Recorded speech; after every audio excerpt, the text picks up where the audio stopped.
So starting the test drive in this BMW iX here, pretty swift in the sport mode. And you do have the option to either have it in standard drive, or you can hit that switch down, like I said, for that more of a braking mode. I said in the walk around portion, it just maximizes that regen, and then you can either use the adaptive in the regular drive mode, which is pretty neat, or again, what I like to use is just have that strong regen braking that feels more like a one pedal, but that's just what I'm used to. I will say BMW's adaptive braking for its EVs is pretty stellar. I'm trying to think of someone else who has a pretty good system like that, but I think BMW is the best, and you can see on the gauge cluster when it's in the adaptive braking, it'll show you how much it's braking based on the vehicle in front of you. So as I run up here and let off, it's gonna brake harder to keep that safe distance, as opposed to if I let off now and I'm going the same speed, it just kind of coasts out. So really like that again about this iX here. But me personally, I like just having that more of a one pedal feel.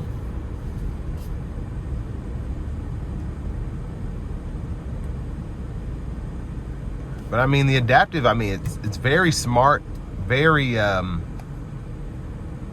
it's very good.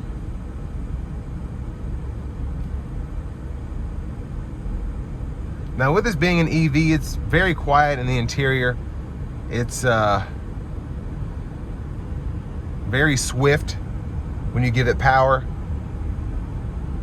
It's what you expect from a typical EV.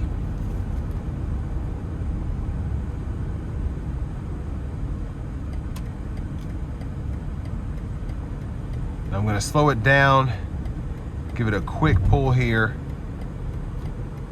getting on the on-ramp here.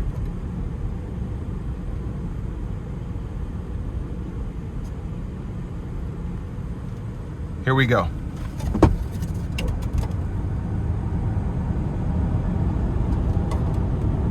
Yeah, that pull is crazy. The torque is insane here. You do get 564 pound-feet of torque with this vehicle, so yeah, it's downright impressive.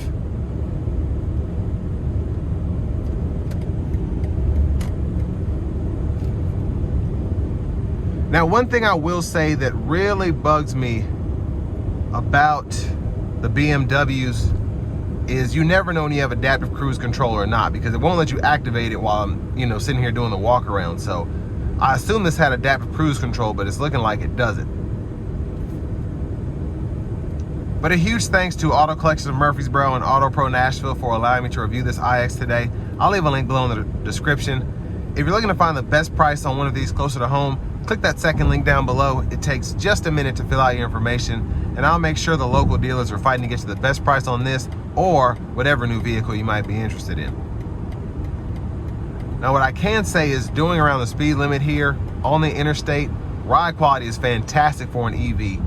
I daily drive a Mustang Mach-E, so it's like night and day in terms of just how this rides compared to that vehicle.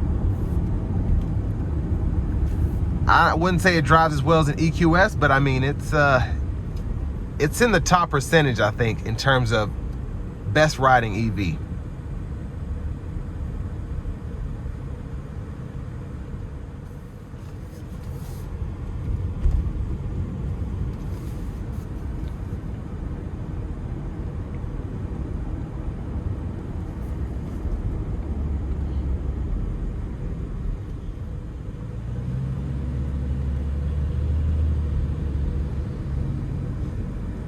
Now, in terms of what you get for the money, I think it's a solid price to get one of these at, this, I guess, level of pricing right now, because these new were quite a bit of money. And EVs, say what you will about them, they shouldn't be losing value like they are now. And if you're in the market for an EV, good thing is, it's always a good time to buy them, because they just really lost so much value after Trump became president, especially during COVID and all of that. But then after after Biden became president, and everybody's pushing these EVs, and they were really expensive to get into, but then after a couple years they just fell out from under them. The prices did. And then now with Trump being president and the EV mandates going away, they're even cheaper. But now that gas is expensive, you're seeing them start to creep back up. So it's just supply and demand as usual. But I think they've always been the more practical choice if you're getting in the market for a new vehicle, because the reliability is much better than traditional gas-powered vehicles, a lot less moving parts. Fuel for them is obviously cheaper. And they're so quick, they're so much fun to drive. But as a daily driver, if you're not doing hypermiling or whatever, it makes the most sense in my opinion. It's a really good way to drive around town, to commute and all of that. So that being said, the iX here, very luxurious, nice ride, quick as can be, like you'd expect from BMW, even in the eDriveE50, and it's capable with the all-wheel drive system. So all that being said, this will bring me to the end of my review of this 2025 BMW iX.